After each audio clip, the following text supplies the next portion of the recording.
to Will They, Won't They, a podcast for the hopeless and the romantics. I'm Danielle. And I'm Katie. Oh my god, what is this energy we're bringing to the studio today? Katie had a Diet Coke. Guys, as you can probably tell by the title of the episode, we were sad we didn't get to do Merry any Christmas Christmas. movies. Merry Christmas. January. God, I don't want to relive January, actually. No. I'm good on that. We're not jumping back in time. We're jumping forward to next Christmas. We are here and now. We're here. We're queer. Doing a Christmas movie because why? We wanted to. And because... And it's our podcast. And you can't tell us what to do. And because I was like, let's do 100 Christmas movies. And then death. Death and decay. Death and decay happened. So, we're back. We're back and we're probably the same as ever.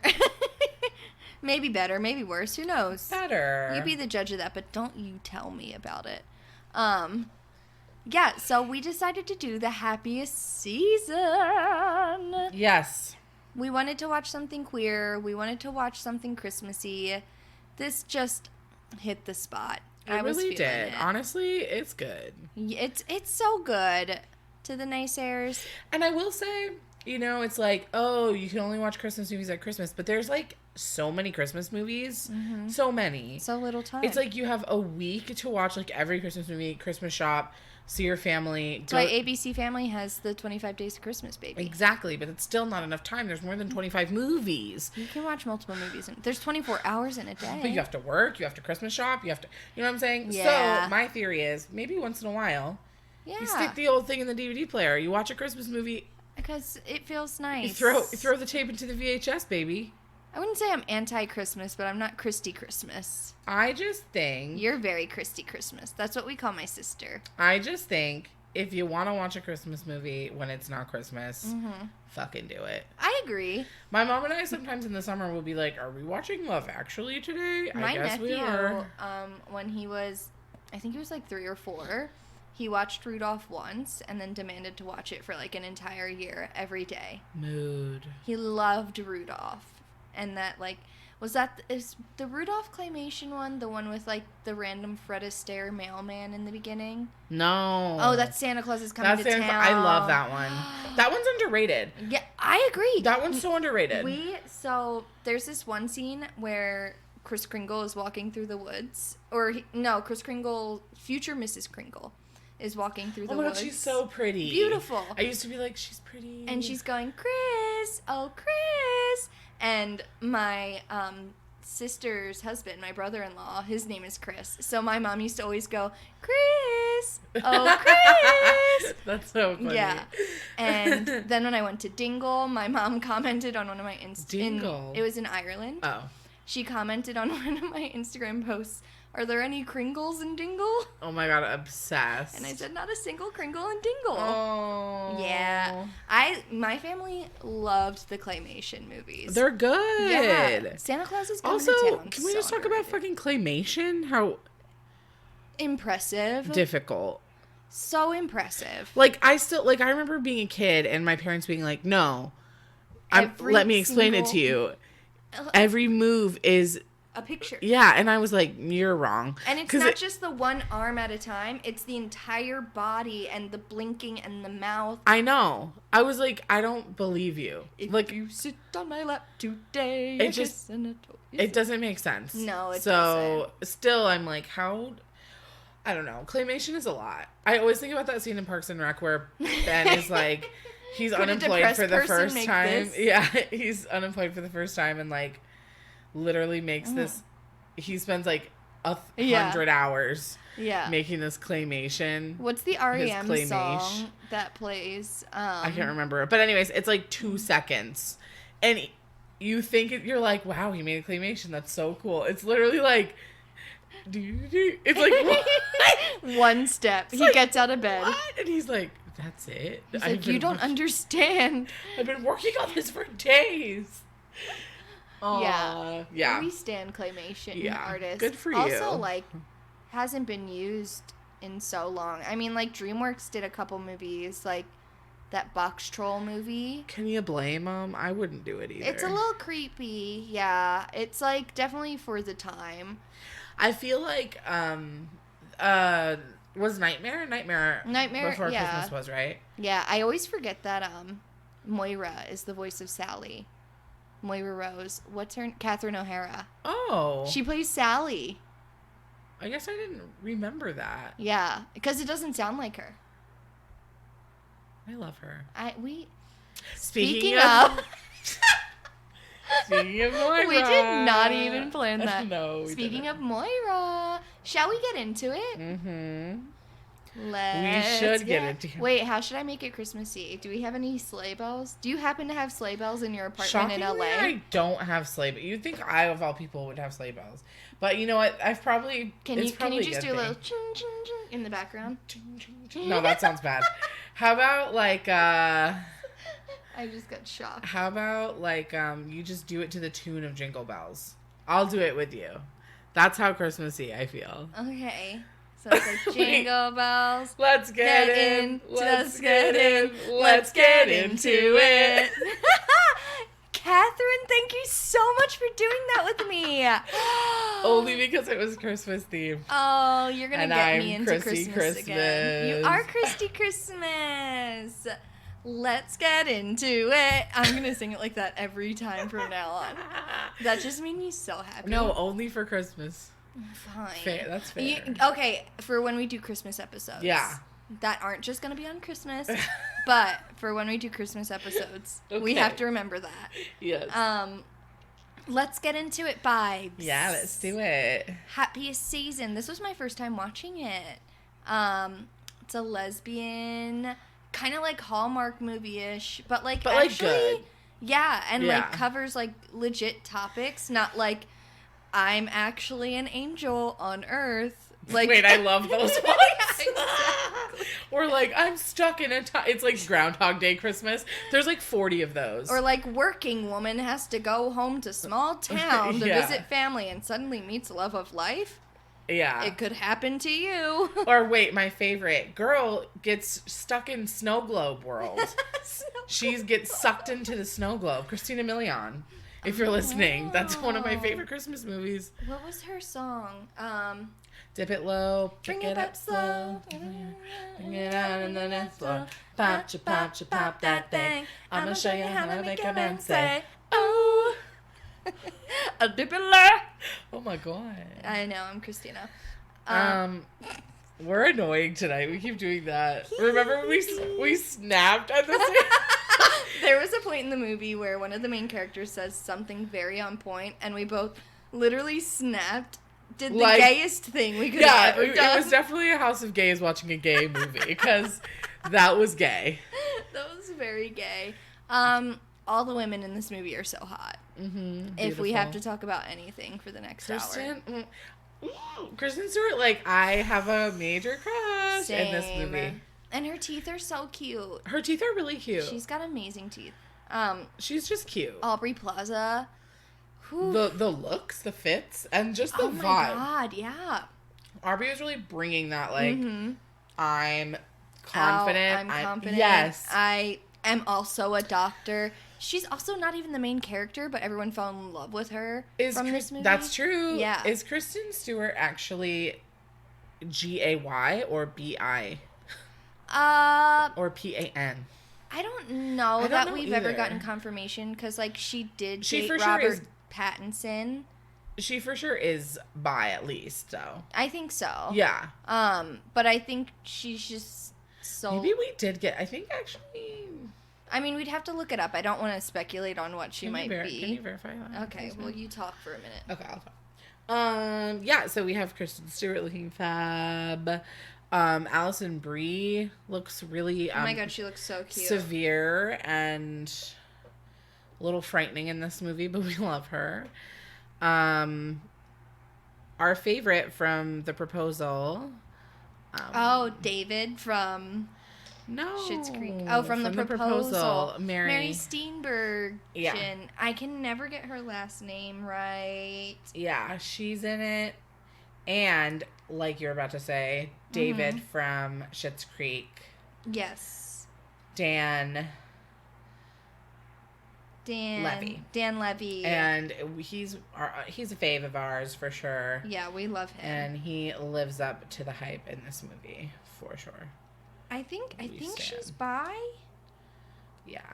It doesn't matter. No. She's in queer. the Alphabet Mafia. We know that for sure. Yeah, here to push the gay agenda. Yes. Like all of us are. I saw today on a podcast app that Roxanne Gay has a podcast that just came out called The Roxanne Gay Agenda. And I was like, good name. That's genius. Mm-hmm. Our name's really good. Oh, yeah. Our name is fantastic. It's just underrated. Yeah. Right now. And all of you listening can say you got in before. True. Before the troves. And, like, we're shouting all of you out. Just, like, send us a message and we'll give you a shout out. Oh, yeah. Gladly. Aunt Jen. My Aunt Jen listens every week. Hi, Aunt Jen. She'll send me messages on Facebook, like, as she's listening. Like, the one week we couldn't remember the name of Rock'em Sock'em Robots. And, like, as she was listening, she sent me a message, like, Rock'em Sock'em Robots, duh.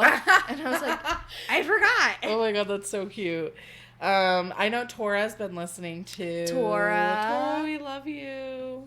Let's get into the movie. Yeah, we love you, Tora. So, the movie starts, Abby and Harper are, like... So cute, so romantic. They're, like, going down, like, a candy cane lane type thing where, like, all the houses are decorated and, like, people come in and or, like, walk down the street and, like, look at the cute little houses. And, like, we find out Abby's not very into Christmas because she's an orphan. Mm-hmm. Not, like, an orphan, but, like, her parents died when she was 19. So, like, she just kind of spends Christmas alone, takes care of other people's pets. And Harper's determined to let Abby find the true meaning of Christmas. I think she does quite the opposite through most of the movie, but... No spoilers. No spoilers. Just kidding. That's all we do in this podcast. Yeah. So there's just, like, a moment. And to Harper's eternal credit, I do understand getting, like, swept up in the moment. And they're, like, kissing, and they're just, like, really connecting, and then... She's like, I want you to come home with me. Meet my family. Come with me. Which I get having that moment of just, like, wanting it to all be perfect and, like, easy and just, duh, what else is there except for you and me and, like, our life together and, like, nothing else matters now. Like, I get like that for sure. I get so swept. Yeah. So Abby wakes up in the morning and Harper comes downstairs and Abby's like, I'm actually really excited for Christmas now. Like, we're gonna have playing Christmas music. Yeah, and then Harper, you could tell, was acting a little bit standoffish and did the thing that people do, which I hate, which is like manipulate. You don't have to come. Like, I know you had plans. I know I put a lot of pressure on you. Don't feel pressured. And Abby was like, I don't. I actually really want to come. And like... She's so genuine. She just loves her so much. It's so sad because, like, I'm sure you experience this a lot where there's just this, like, insensitivity to, like, the bigger picture of, like, you're not just doing that to someone who has alternative plans. Like, you're doing that to somebody who doesn't have anyone to celebrate Christmas with. Yeah. Like, it just feels like you, like, think about it. Think about the big picture, babe. Yeah. But like, a lot of people don't because they've never had to. Exactly. And also, Abby was perfectly happy with spending Christmas the way she was going to. I know. And you got her hopes up, and now you're second guessing because we'll find out. Yes. So, Harper's a little weird, and as a viewer, you're kind of sus. Like, what's the tea with that? Yeah. And then... She's an unlikable main character, but, like, towards the end, she gets likable again, I guess. So then they're like, basically Abby takes her friend John, which is Dan Levy, to get coffee and let him know, like, how to help take care of the pets that Abby was going to take care of. And they also stop into, like, a jewelry shop, and she picks out a ring, and she's like, I think I want to propose to Harper, kind of like old-fashioned style.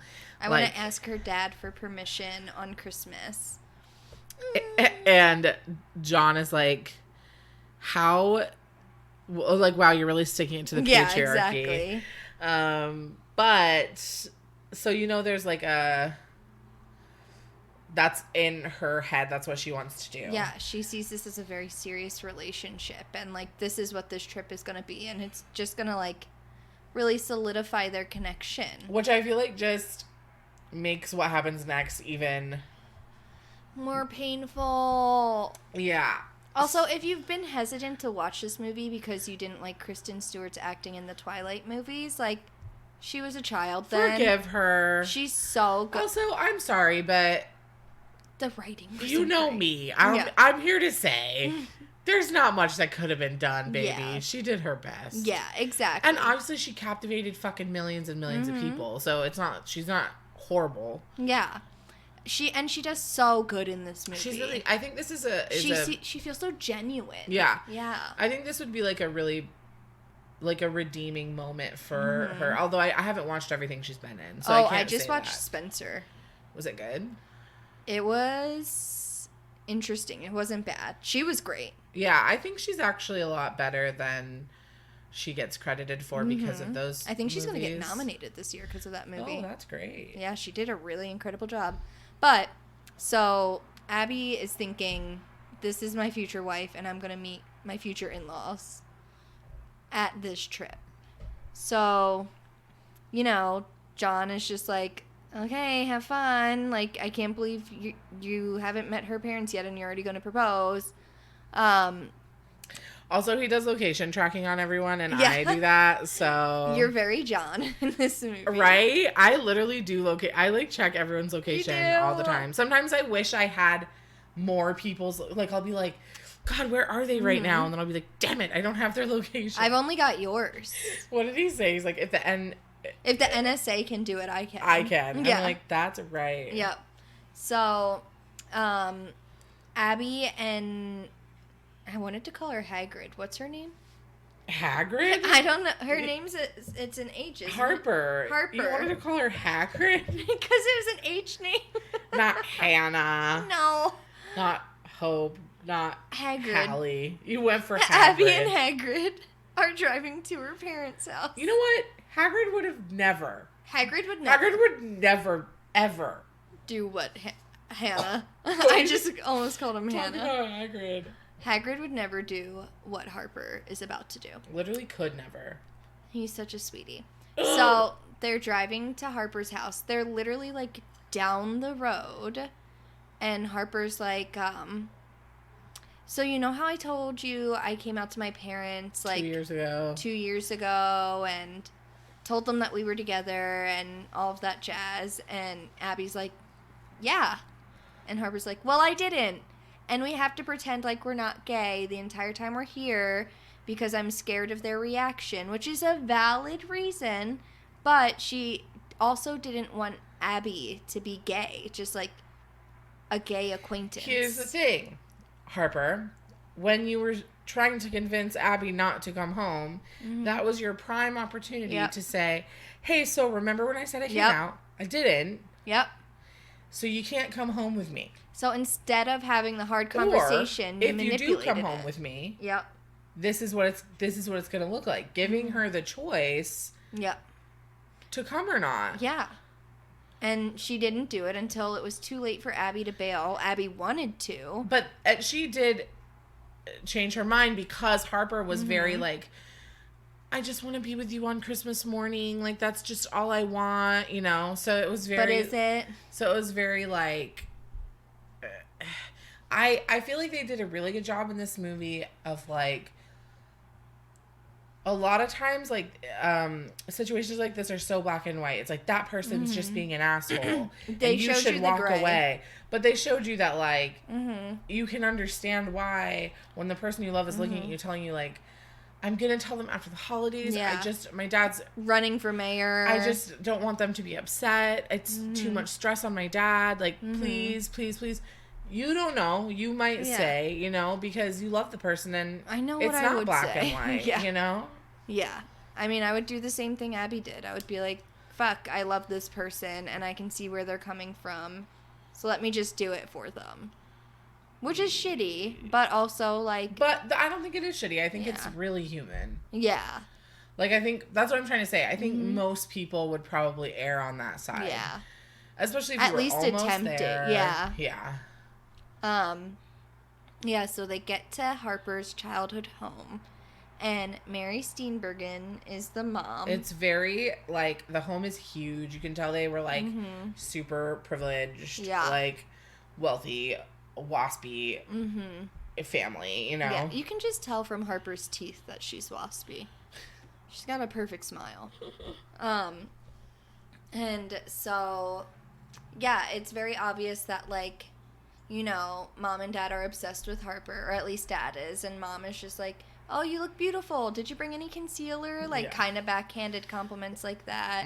And then as soon as Abby gets out of the car, it's just very, like, I'm so sorry that you have to be here and you're an orphan and things like that. Like, also, it annoyed me through the whole movie, and I didn't bring it up to you before, but, like, why couldn't they have at least, like, why couldn't Harper at least say, this is my friend Abby? Like, she kept insisting, this is my roommate. Yeah. Like, that's so... Like, there was no relationship whatsoever. Like, when I talk about Kelly, I say, like, my best friend and roommate. I never say... Yeah. Oh, there's a this distance. Is my roommate. Like, that just feels like, because you can live with a stranger. Yeah. And this is my roommate. You know what I mean? I don't know. I felt like that was already kind of like portraying them as like super separate. Yeah. And maybe that was intentional. I'm sure it was. But it just felt like, poor Abby. I know. So it's just like immediate bad vibes from the get-go. And so Abby meets the parents, meets what's her name? Jane. Yes, Harper's sister, who is just so sweet and very eager to please. Like, you can tell Harper's the favorite, and so Jane is just like, I'll help with the Wi-Fi, I'll do this, I'll do that. She's very quirky. I loved Jane. Me too. And so we're just waiting on more people to arrive, like Abby's or Harper's other sister. And Harper and Abby find out that they are going to be sleeping in separate rooms throughout the time. Which, that's when I would have been like, can you campaign a little harder? Yeah, just a little harder. See, if they had been friends, like if I was at my house, like I feel like I could easily be like, Mom, like, I want to sleep with my friend. Yeah, we're just going to talk all night anyways. Yeah. She might as well just sleep in here. It's fine. Yeah. But you can tell that Harper is so afraid that anything she does will be perceived as, you're gay. So then Abby has to go sleep in this, like, creepy basement. Yeah, which used to be Jane's room. And so we find out there's going to be a dinner that night. And so the whole family goes out to dinner. The dad is very, like, oh, Abby, what do you do? And then, like, less interested when she talks, because then Harper starts talking as well and is very interested in her. He did compliment her, though, when she said that she went to Carnegie Mellon. And that she was going for art history, and he was like, I spent a year in Paris and or in Europe. Like, and they were getting along. They had, like, a really nice moment together. But then Harper's ex shows up. Because I'm assuming high school, college, like early college boyfriend. Yeah, because Harper's mom invited him, and Harper had no idea, and it's very awkward for everybody involved. Abby's not happy, and so Abby goes to the bathroom, and Harper follows her, and Harper's like, I'm so sorry, I know it's already been weird, like, it's just been so hard not to kiss you when we're at dinner, and Abby's just feeling very, like, it's already beginning, like, suffocated by having to be back in the closet because she's been living as her true authentic self for however long now. Like, at least since before her parents passed away. Yeah. Which was when she was 19. So, yeah, like at least probably 10 years. So Abby's like, all right, it's only 5 days. Like, it can't be that terrible. And as they're leaving the bathroom, they run into Riley. They run into Riley, and Aubrey Plaza, if you're listening, ma'am. Oh, ma'am. Ma'am, if I may, I'd just like to shake your hand. I turned into a cowboy at the end there. Yeah, I've always had a very deep thing for Aubrey Plaza. But they run into her on the way out of the bathroom, and Abby's like, is that Riley, as in your ex Riley? And Harper's like, yeah. Very awkward. It's just like, come on, people. Mm-hmm. People of the world. Join hands. But yeah, it just keeps getting worse. Mm-hmm. It's like, really? Okay. Yeah. They just go to bed that night, and the next morning is when Harper's sister... Sloane. Oh, what a name. Mm-hmm. It's very 80s. Sloane comes, and she's there with her perfect husband, her perfect kids, and, like, you can tell the parents are a little, like, judgy of her because she has a degree to be a lawyer, like, did all this stuff, and decided to quit so she could raise her kids, and now her and her husband make these, like, curated gift baskets for people. Yeah. So the parents are very judgy about it. With authentic wooden vessels or something. The vessels are beautiful. Yeah.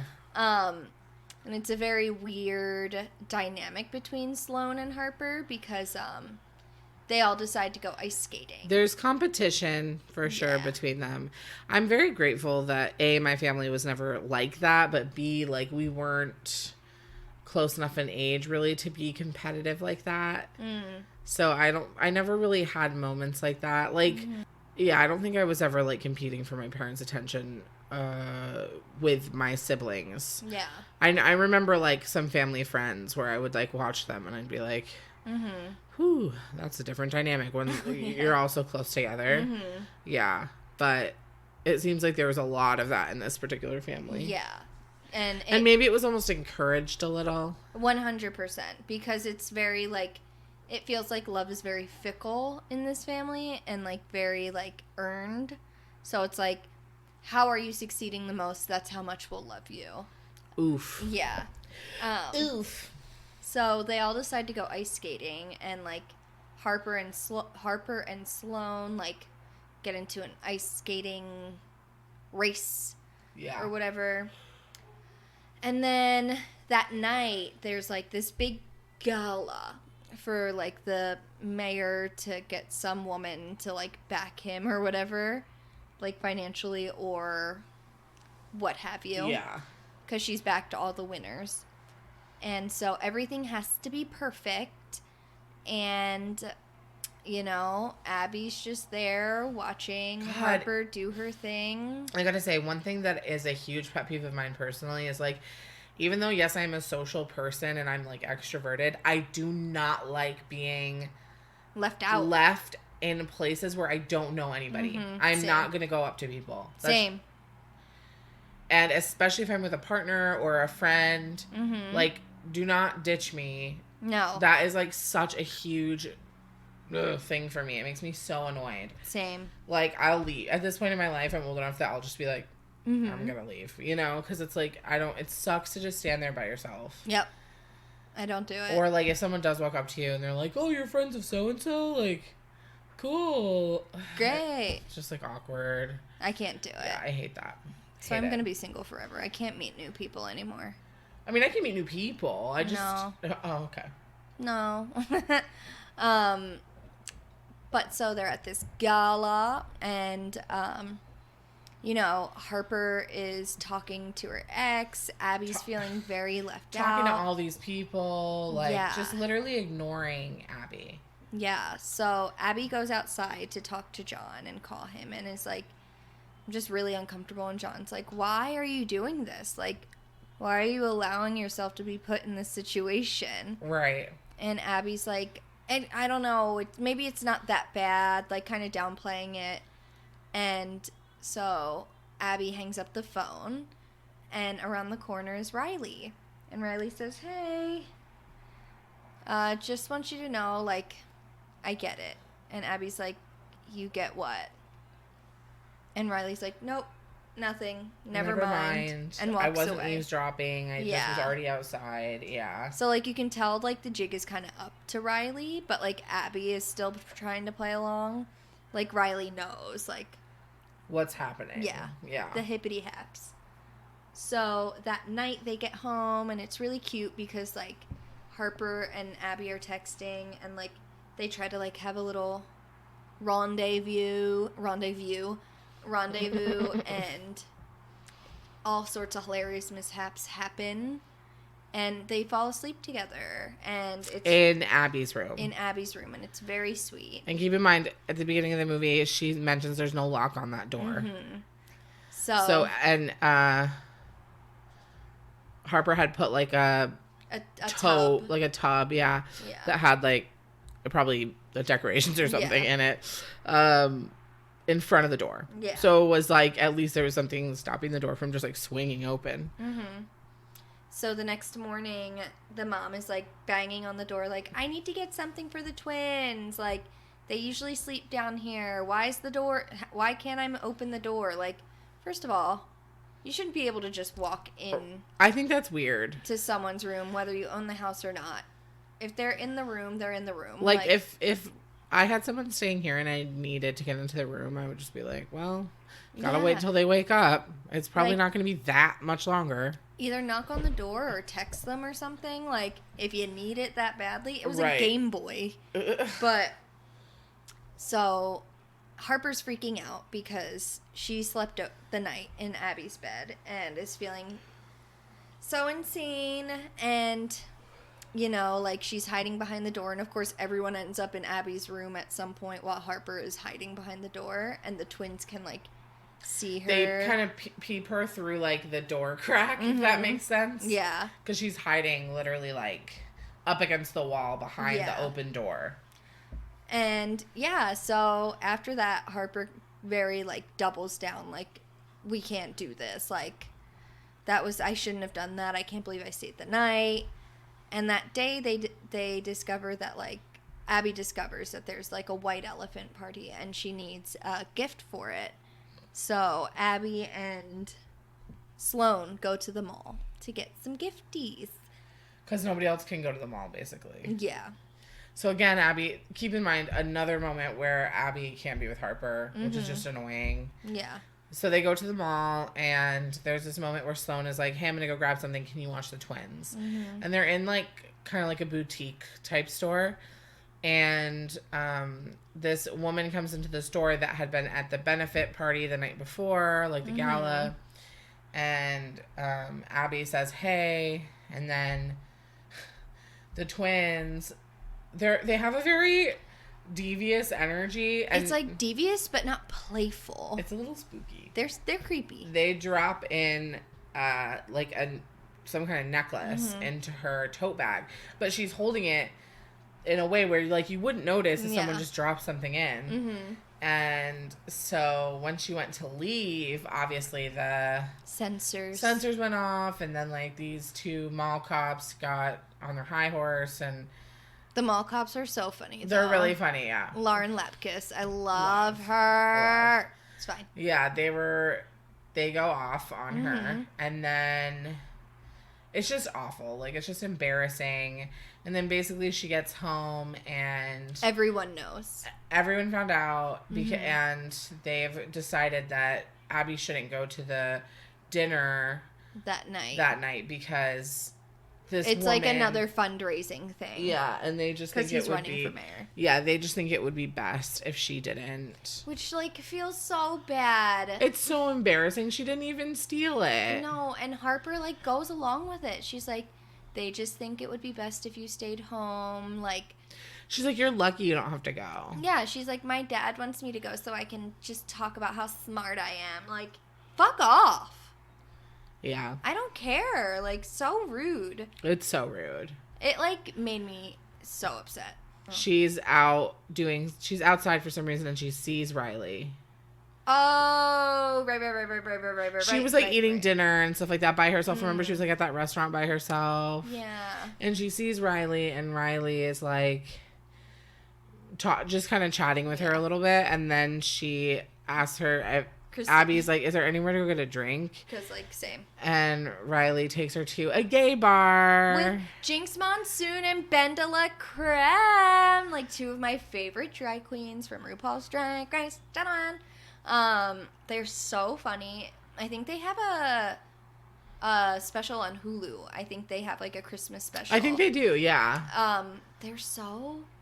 I just love them. If you guys haven't watched them, go watch them. And like, yeah, it's like a drag bar. It's obviously very like queer friendly, very warm, fun. And Riley and Abby are just like having this really great conversation. Like, I think they have chemistry, but I like their friendship. So they're just having a really nice conversation. Yeah, they have like chemistry as like humans. Yeah. And Riley reveals that her and Harper dated in high school and would write each other little love notes. But it was a secret. Yeah. And they would write each other little love notes and leave them in each other's lockers. And Harper's friend found one. And Harper basically told the friend, like, oh, yeah, she's gay. She's and, obsessed with me. She Regina Georged her. How the fuck dare? Yeah. Or I guess Janice Ian'd her. Well, no. I think Regina Georged her is right. Harper Regina Georged, yeah. Yeah. And so everyone was terrible to her in school from that. And like her family found, like, it was a big deal. Yeah. It like fully affected her life. And Harper outed Riley. And like just to like keep herself safe. And it's just, I get it. But also, it doesn't make you a good person. I don't get that. I don't get that. I mean, I get the staying in the like closet. Yeah, but that's so fucked. You don't need to tell everyone someone that was your also her, like, imagine not only someone being like, oh, she's gay, I know she's gay, like, I have proof, but it's the person you're in love with. Like, dark. The betrayal. Yeah. And I think that's interesting, too, because it's like, you meet, as adults, like, you meet the people that you meet when you meet them, and they have whole histories and lives before you, and, like, maybe they're a better person, and maybe they've changed, but, like, it makes you wonder. Yeah. Like, she would have had no idea, ever, that Harper did that to somebody. And I think that would fundamentally change the way that it wouldn't mean that I wouldn't love them or forgive them for it. But like, it's definitely, you need to have all the information. And you never really will. You never will. That's the scary part. I don't know everything that every person I've ever been with has done. Yeah. You don't know everything I've done. Yeah. It's true. I've killed a man. You shouldn't say that on... I'm just kidding. Haha. FBI agent. I promise it's a joke. The one listening into my phone. So Harper texts Abby while she's out with Riley and is like, come meet me at this bar.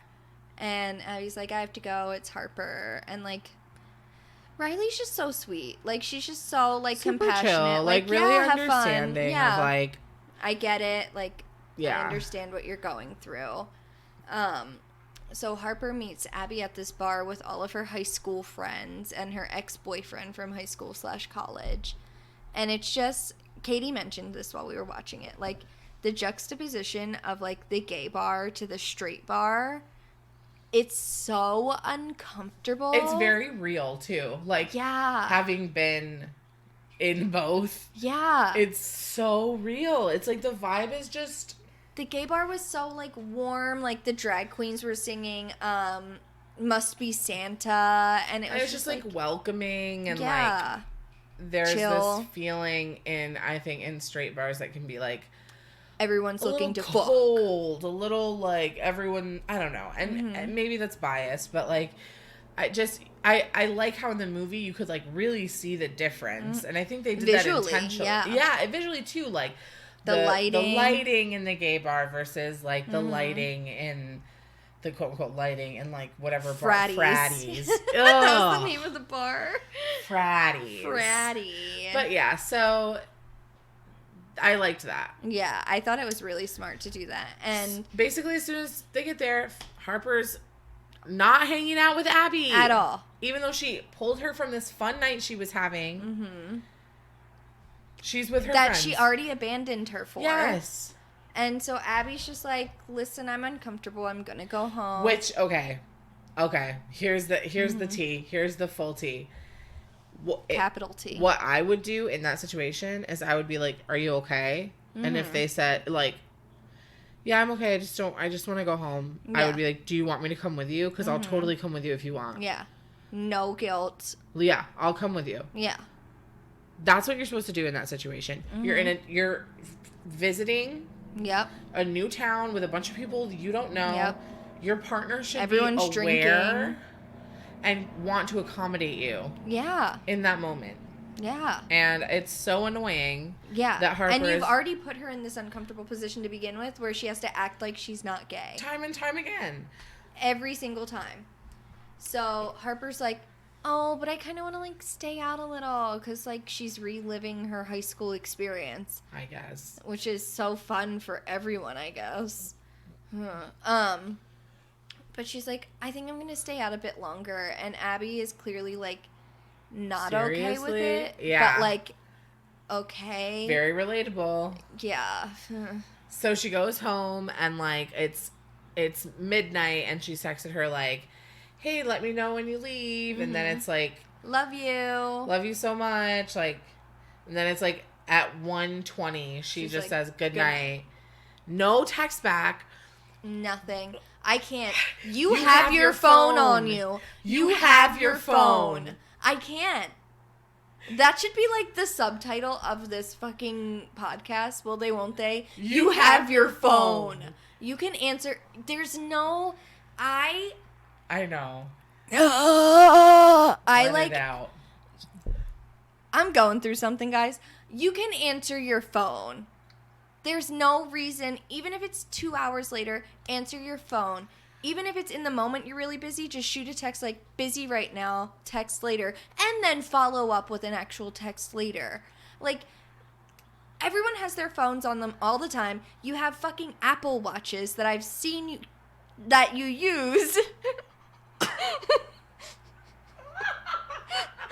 Let it out. And read text messages from, like...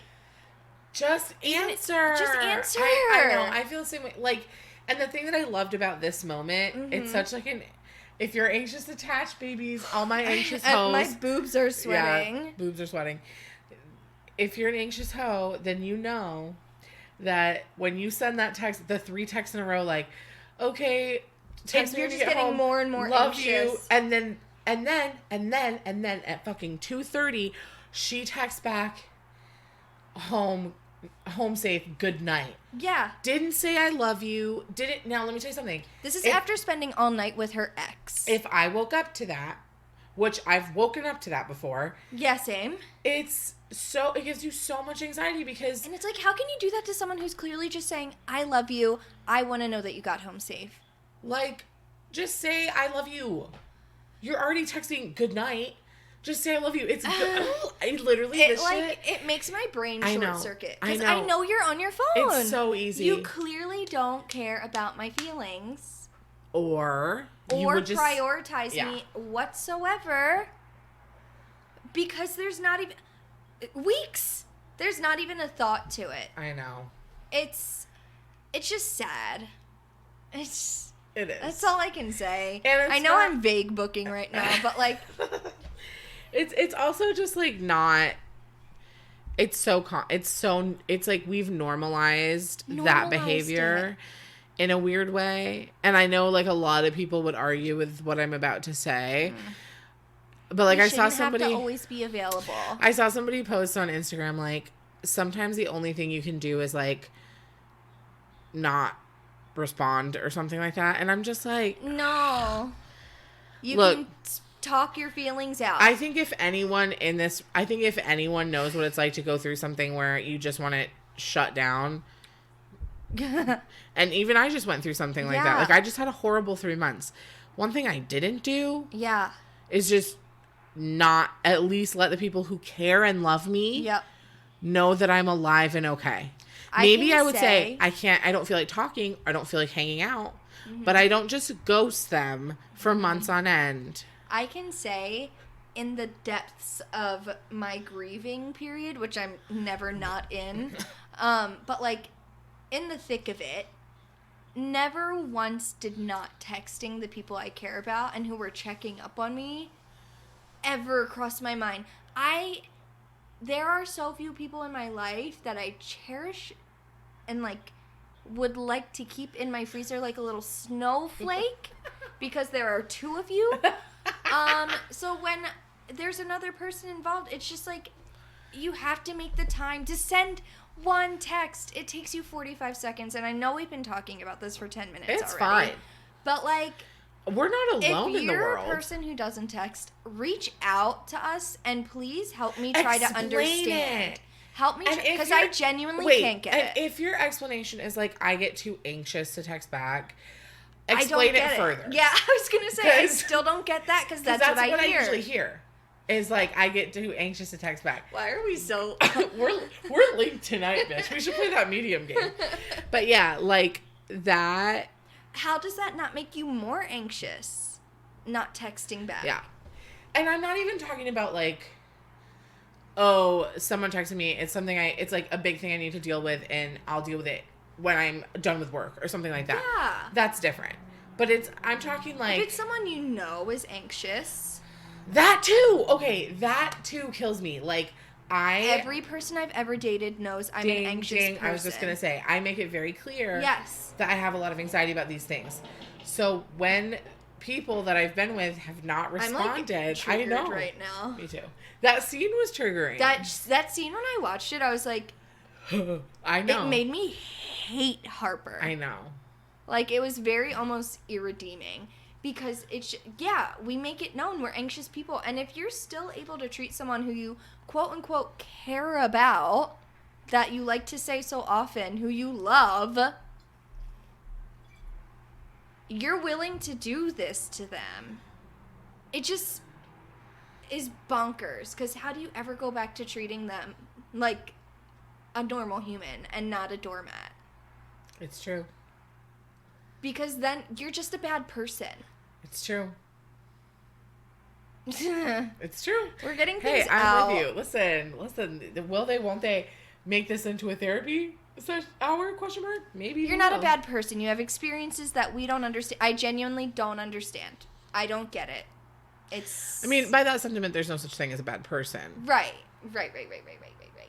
But, like, just think about the other person once in a while, please. If you're in a situationship or a relationship, like, just think about how your actions might be affecting these people. All I do is think about how my actions might affect people. Doesn't that get exhausting? God. How do you get anything done? It's hard. New girl quote. But I don't know, guys. I'm going through something right now. And when am I not? No, that's not true. Anyway, so Abby was texting. Danielle, you can go through something and just go through it and not feel bad about going through it. My boobs are already sweating so much, though. You're like, don't be nice to me now. Text your friends or the people you care about back. Even if it's scary. Even if you have to say, can we reconvene another time? I'm just not available for this right now. I'm not mentally here. Have the difficult conversations because it's so much more hurtful and exhausting to drag it out. Period. Point blank.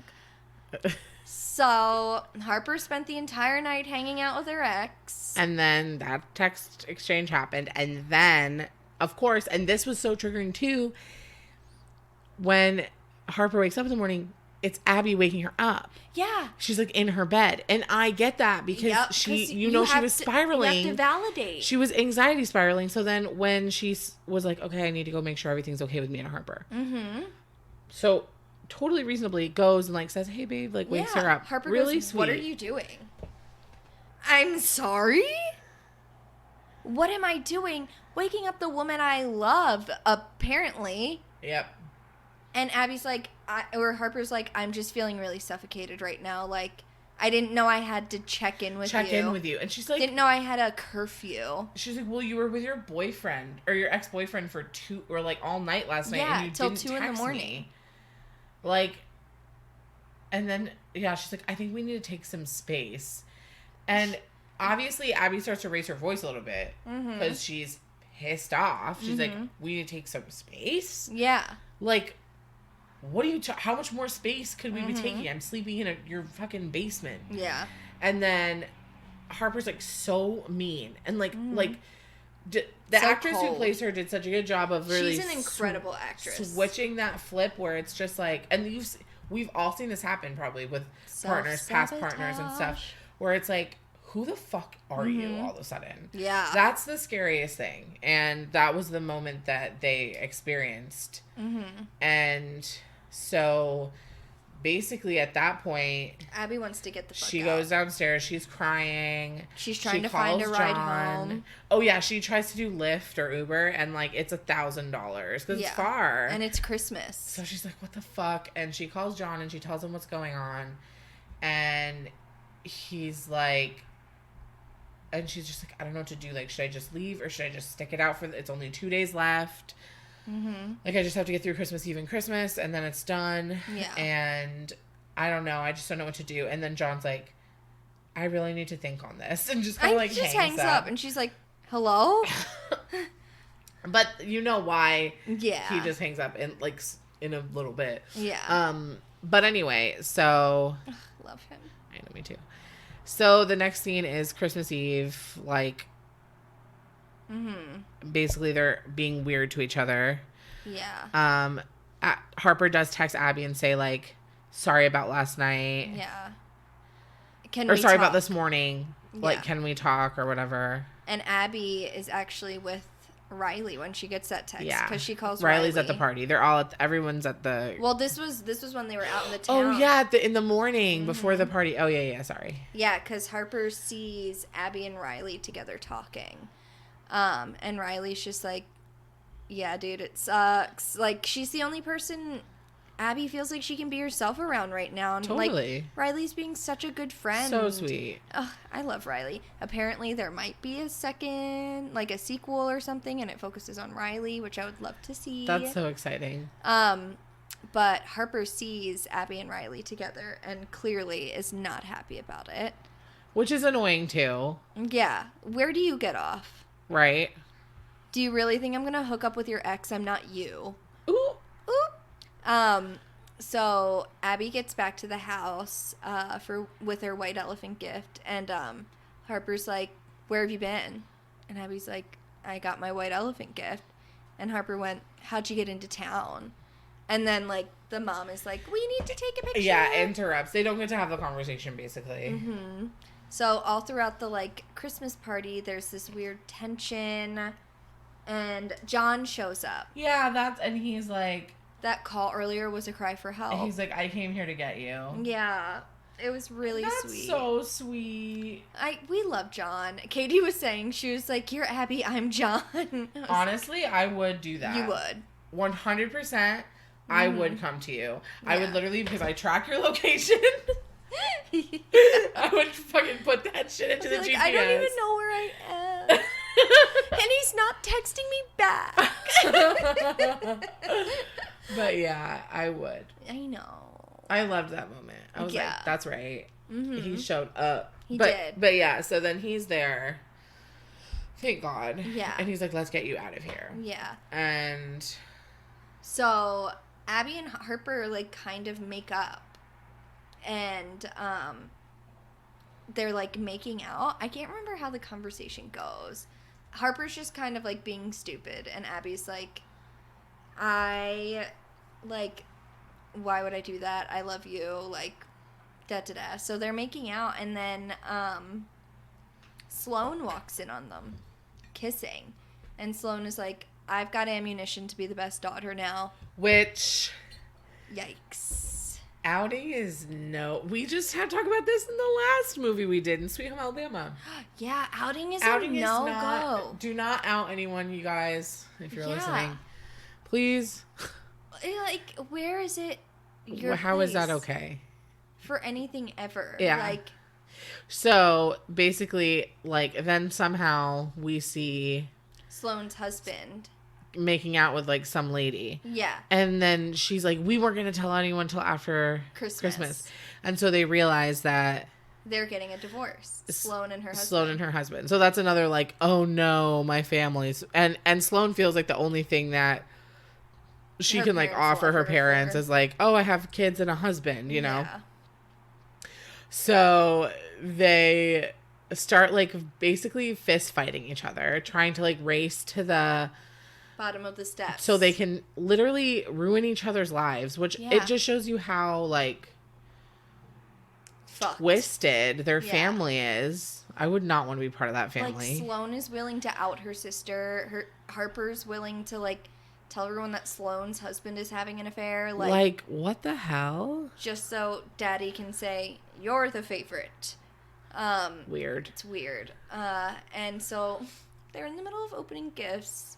And Jane... We haven't talked about Jane that much, but Jane is a bright light throughout this entire movie. So true. Anytime something's going wrong, Jane is there. Jane is like, let's go ice skating. I want to make cookies. Here's this book I've been writing for 10 years. Oh, yeah, and no one will listen to her talk about her I want to listen. Her fantasy book. Yeah, it's like very like Lord of the Rings. Yeah. Very cool. Harry Potter. That's what I was thinking too. Very fantasy. She's so...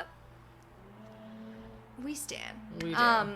But someone pulls her gift for White Elephant. You see her bringing it in earlier, and it's like a massive TV-sized, like, gift. Huge. And she's like, it's gonna be great. So someone opens it, and it's... First of all, they're so rude when they open it. They're like, what is this? She did a painting. A beautiful painting. Of Main Street of their town, and it's beautiful. It's like oil painted. It's gorgeous. And everyone's just like, okay. Like, except for John, who is like, I love that. Yes. We love John. We love John. We love John and Jane. Yes. Jane and John.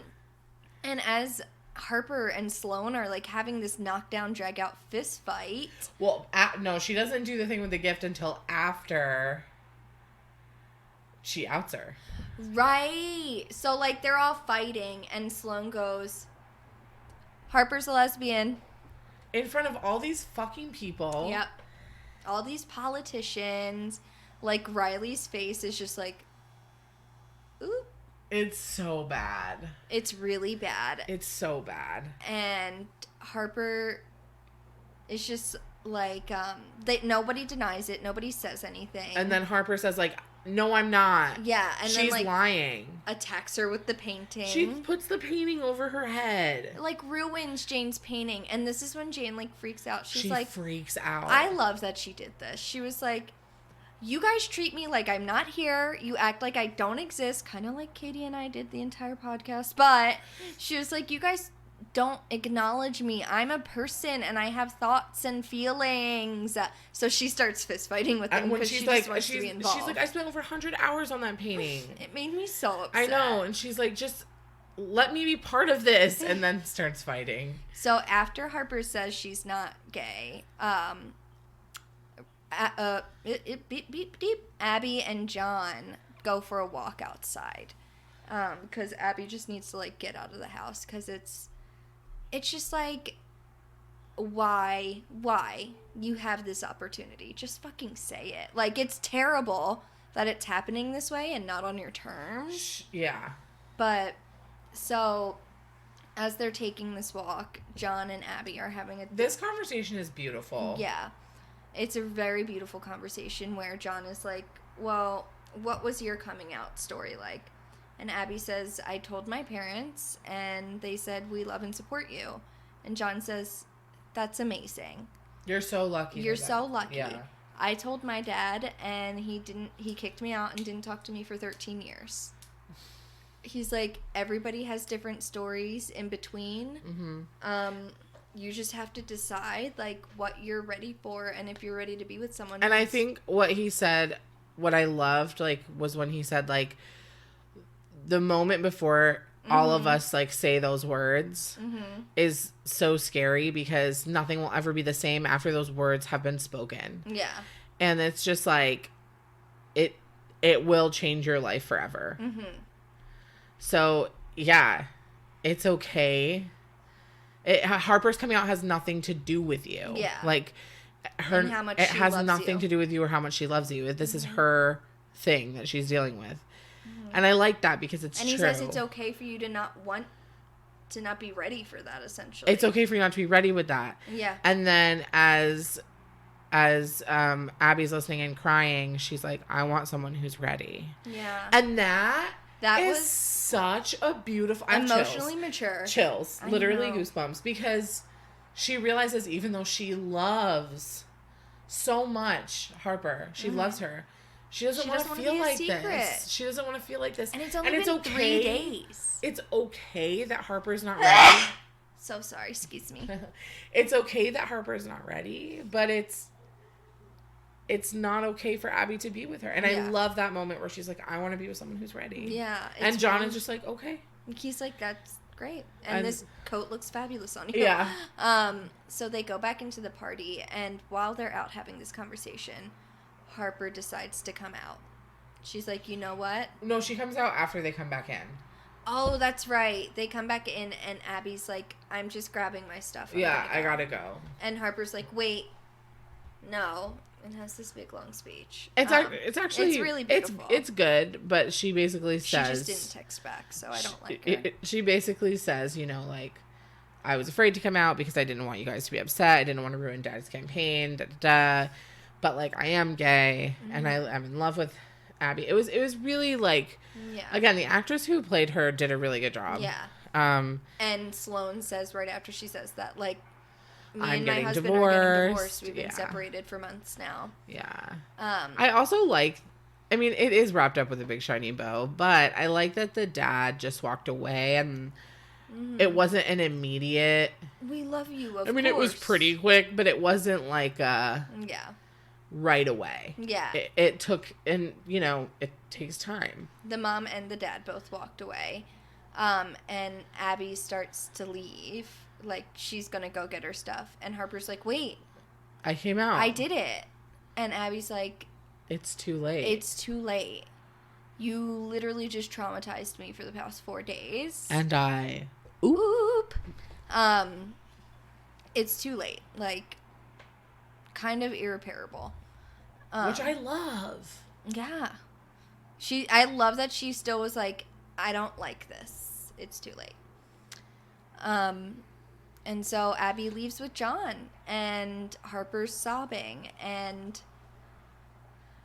you know, see, there's like a bunch of stuff where it's like the parents are talking, and you know, they come. She's like, the only reason Jane is okay is because we gave up on her in preschool, which should say something. Right. If your most stable daughter is only okay because you didn't pay attention to her. Right. So it's like they kind of start to realize themselves that they are part were of the trying to problem. Cultivate this perfect picture, and that doesn't exist. Mm-hmm. They're going through their thing, and then basically there's some ways away at a gas station. John and Abby have stopped to get stuff, and as they're getting back into the car, Harper pulls up, and she's basically like, you're my family. I don't care what my parents think. Like, I'm so sorry. I'll never do something like this to you again. I'll spend the rest of my life making it up to you.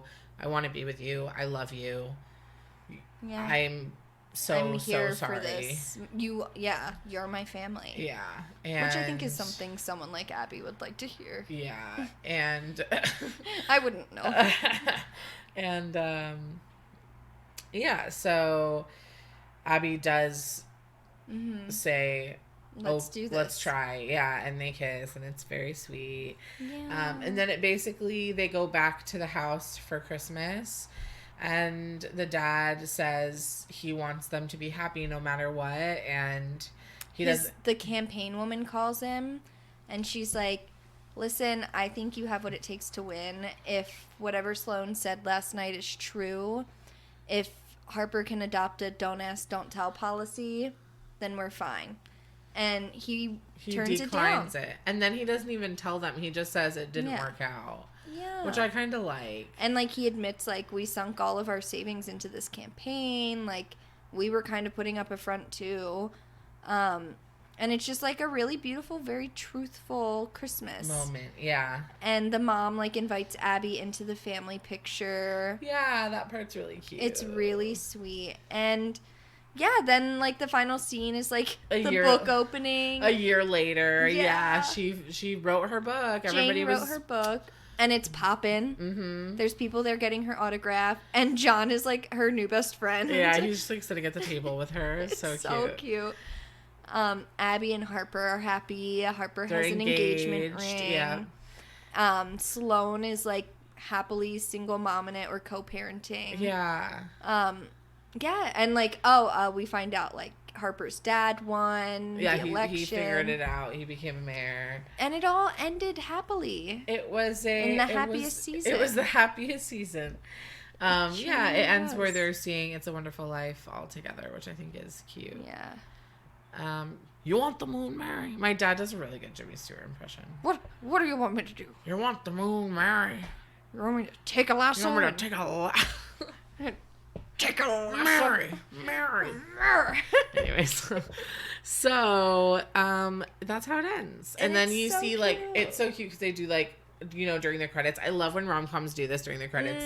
There's like pictures of what happens next, and it's like the mom's Instagram, and it's so real. It's like she's selfie. Hashtag selfie, yeah. But you see like all these cute little details like of like the year, like the next year or whatever. Anyway, that is happiest season. Ho ho ho! Merry Christmas. Merry Christmas, Catherine. I've got a question then. What is it? How did this movie fuck you up?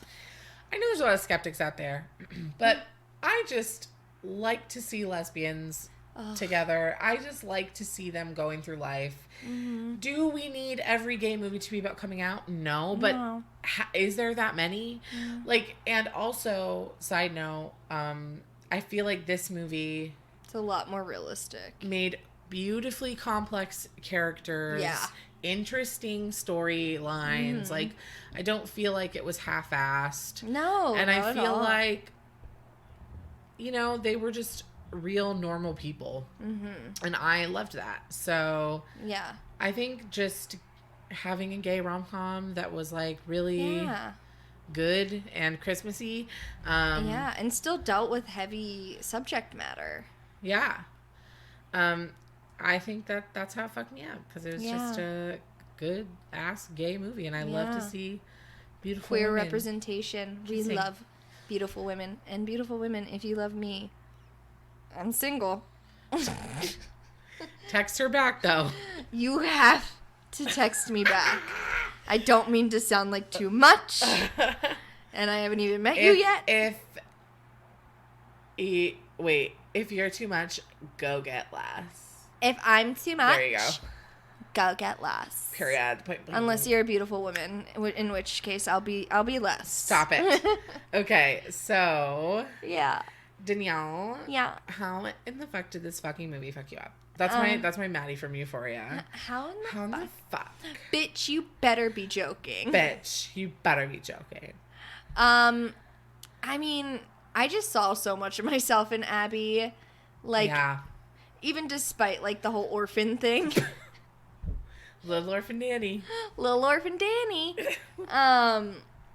That's obviously a big factor because it does play into, like, how you perceive the holidays and shit like that. Like, well, it was probably nice to have, like, some representation. Not only gay representation, but also like, that's dead the parent thing. Representation. It's like, I got the dead parents, I got the gay, I got the anxious attachment style. I think it just fucked me up because watching the movie, I was like, yeah, I would be making the same choices Abby is making. Yeah. Like, I would stick around and do this shit if it's someone who I really love and see the rest of my life with, but everyone has a breaking point. I guess, like, seeing someone else react the way I react when you don't get a text back, like, there needs to be more representation of You know what? There's an episode, one of my favorite episodes of Insecure. Mm-hmm. One of my favorite episodes of Insecure is Issa. The whole episode is Issa waiting for that morning after text type situation. Yeah. The whole episode. She's in the shower, her phone goes off, she, like, jumps out. It's not him. But I remember when I watched that episode, I was like, people need to talk about this more. Yeah. Because that is so real. And it just felt really nice to see it because, like, when you're the person it's happening to, you feel so crazy. Yep. You're like, do I text again? What am I doing? Should I text another time? Why did I do that? And after you send the text, it doesn't feel better. No. It feels worse. But you think it'll make yourself feel better. I know, it's weird. It's a weird twist. And then when they do text you back, you get a pop of dopamine, and then you text back, And then it starts all over again. Oh, I learned something really interesting. It does not need to go into this long podcast, but I'm going to talk to you about your dopamine receptors once this is over. I'm in a biological psychology class. Love it. Love it. But yeah, I think I really saw a lot of myself in Abby, and I'm probably going to watch this movie again so I can cry about it alone at home. Love that for you. Yeah, Kristen Stewart, call me baby. We got a lot to talk about. Call me baby. So did they? Or didn't they? Or didn't they? Babes, they did. They did. They did. We love queer love. We do. Here. Don't out people.